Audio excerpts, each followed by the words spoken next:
Eighth class का है 12.1 exercise question number 2। Simplify and express the following in power notation with positive complement. यहाँ पे आपको negative दिए गए हैं एक्सपोनेंट पावर, तो आपको इसको तब्दील करना है पॉजिटिव में।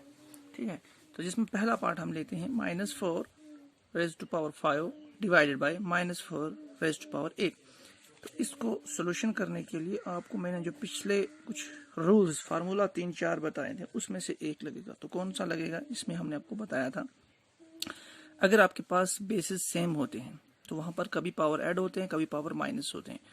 तो यहाँ पर हमारे पास अगर बेसिस सेम है मगर यहाँ पर डिवीजन है, तो इसमें हमने आपको बताया था a raise to power m divided by a raise to power n। तो इसको सोल्यूशन करने के लिए आपका हो जाएगा is equal to a, base same है एक ही बार आएगा, और पावर जो होंगे इनके यानी एक्सपोनेंट वो माइनस हो जाएंगे m माइनस n। ठीक है, तो इस फार्मूले से आपको यहाँ करना है। देखिए यहाँ पर a के बदले माइनस, तो a raise to power m है यानी -4 रेज़ टू पावर n है, तो ये आपको इसमें चेंज करना है। तो यहाँ आप लिख सकते हैं बेस दोनों में क्या है सेम, एक ही बार लिखेंगे। पावर क्या है यहाँ पर 5 माइनस और n यानी दूसरी पावर क्या है 8। ठीक है, तो -4 रेज़ टू पावर 5 माइनस 8। अब आप यहाँ इज इक्वल टू लिखेंगे -4 रेज़ टू पावर -3, क्योंकि यहाँ माइनस है या प्लस है, माइनस प्लस माइनस तो 8 माइनस 5 3, मगर चूंकि अब नेगेटिव साइन बड़ा है तो उसको लिखेंगे हम -3। अब ये आपके पास एक वो इक्वेशन आ गई जिसमें पावर जो है एक्सपोनेंट है नेगेटिव में, अब इसको पॉजिटिव में करना है। तो इसके लिए क्या करना पड़ेगा आपको 1 डिवाइड बाई, जैसा कि हमने बताया 1 divide by -4 raise to power 3 हो जाएगा। तो अब आप करेंगे इसको 1 डिवाइड बाई -4 -4 तो ये हो जाएगा 4 4 16 4 64, माइनस प्लस माइनस और minus minus minus plus plus minus minus. तो इसका मतलब है ये 1 डिवाइड बाई 64 इसका आंसर आएगा। ठीक है, ये हो गया फर्स्ट पार्ट। अब चलते हैं नेक्स्ट पार्ट।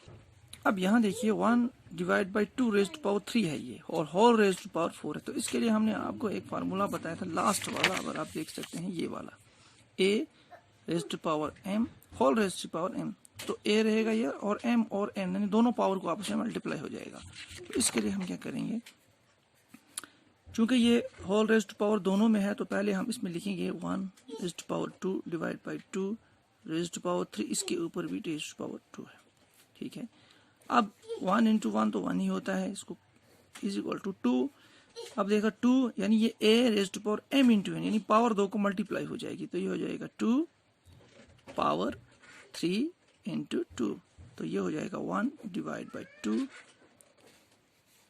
3 2 6। तो इसका मतलब ये हो गया 1 divide by 2 into 2 into 2 into 2 into 2 into 2।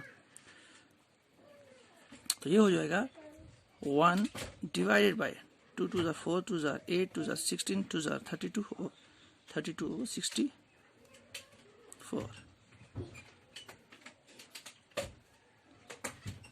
क्या 60।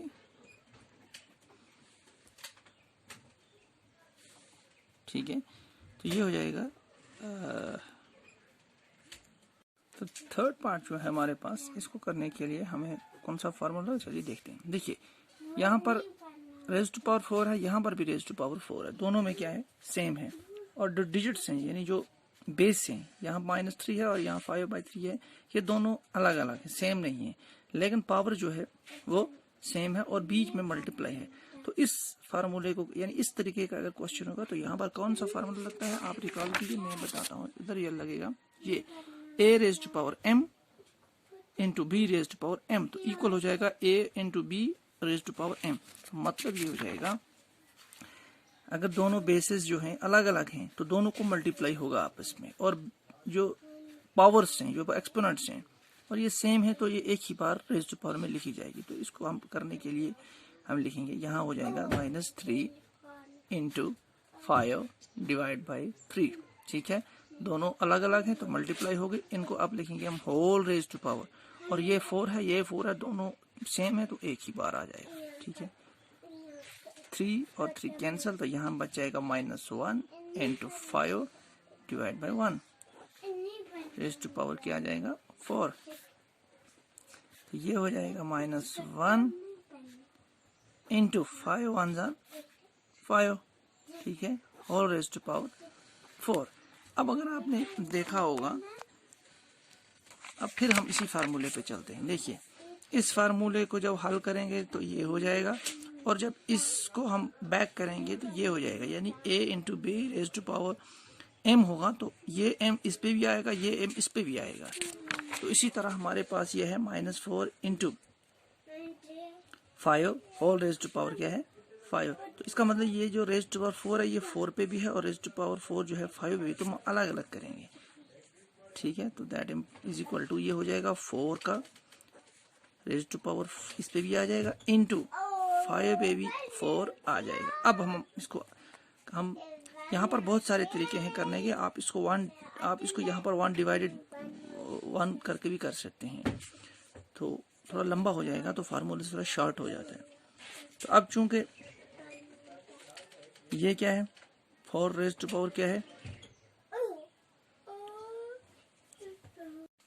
सॉरी यहाँ पर ये 1 है, सॉरी यहाँ पर ये 1 है, और यहाँ पर भी ये 1 है। ठीक है, अब अगर आप देखेंगे तो अब यहाँ पर भी कर सकते हैं और यहाँ पर भी कर, कोई फर्क नहीं पड़ता। अगर आप इसको करेंगे 5 1 ज़ा 5,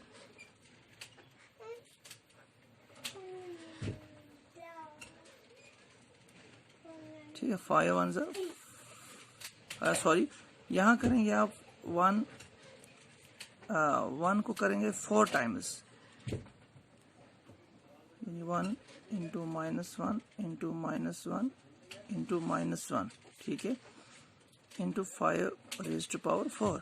तो अगर आप देखेंगे ये हो जाएगा minus minus plus, plus minus minus, minus minus plus, तो इसका मतलब यहाँ +1 आएगा। 1 को 4 बार मल्टीप्लाई करने से 1 आएगा, और चूंकि 4 बार नेगेटिव है तो ये प्लस आएगा। ठीक है, तो +1 आ जाएगा इंटू 5 रेज़ टू पावर 4। तो अब अगर आप 5 को इंटू 1 करेंगे, 5 1 ज़ा 5, ठीक है, 5 1 ज़ा 5 ही करेंगे तो ये रेज़ टू पावर 4 में आ जाएगा। ठीक है, तो इसका मतलब 5 रेज़ टू पावर 4 आपका आंसर है। अगर आप इसको करना चाहें 5 इंटू 5 इंटू 5 इंटू 5, तो आप निकाल सकते हैं। तो ये हो जाएगा 5 5 25, 125 और 625। तो ये भी इसका आंसर हो सकता है 625, लेकिन अब यहाँ तक ही आंसर आपका चलेगा। तो अब जो 2 पार्ट्स हैं आपके, वो आप जो ये पार्ट नंबर 4 और पार्ट नंबर 5, ये आपका होमवर्क है। आप इसको घर में ट्राई कीजिएगा। अगर आप किसी को समझ ना आए तो आप कमेंट में पूछ सकते हैं या कॉल कर सकते हैं।